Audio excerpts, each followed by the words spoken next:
Hola, bienvenido a esta presentación sobre el concepto de especie. ¿Qué es una especie? Existen muchas definiciones de especie.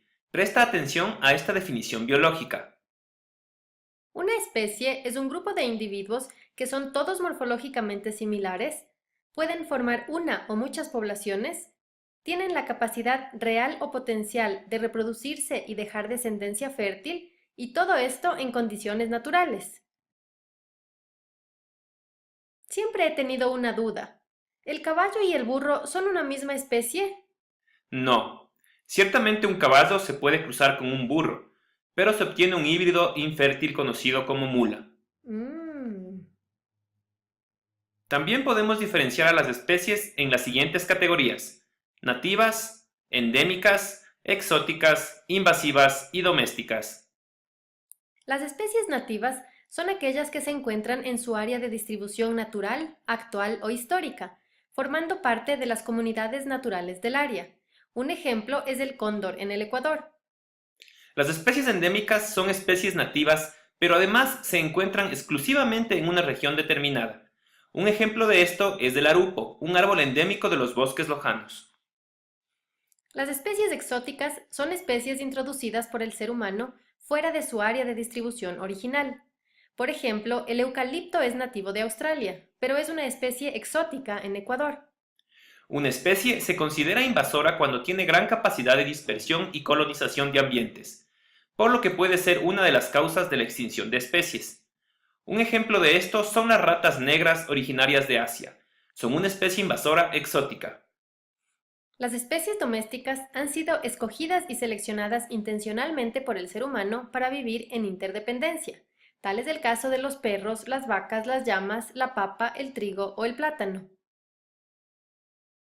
Ahora que sabemos qué es una especie, ¿qué les parece si profundizamos otros términos relacionados? Claro,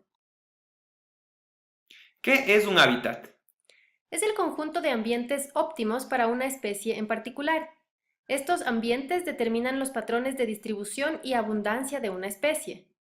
Los ambientes están determinados por factores como la temperatura, la cantidad de lluvia, el tipo de vegetación, la disponibilidad de agua, entre otros factores. O sea, que el hábitat es como la dirección de la especie, o el lugar donde vive. Exacto. Por ejemplo, el hábitat del jaguar son los bosques tropicales.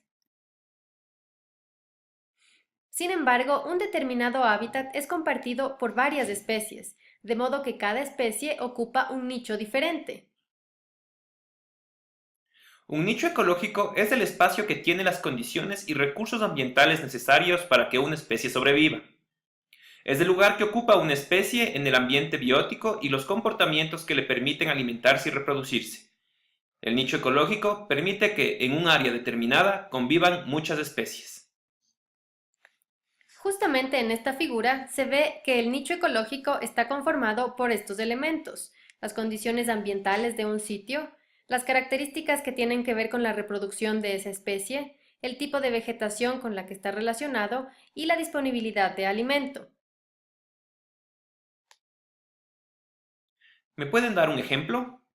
Claro, el nicho ecológico del jaguar en el bosque tropical es el ser un carnívoro o depredador de animales grandes. ¡Qué interesante! El jaguar comparte el mismo hábitat con los venados, por ejemplo, pero estos son herbívoros.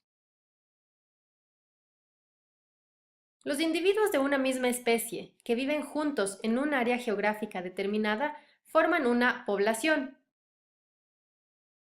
Las poblaciones incrementan con los nacimientos y la inmigración, y disminuyen cuando algunos de sus miembros mueren o emigran.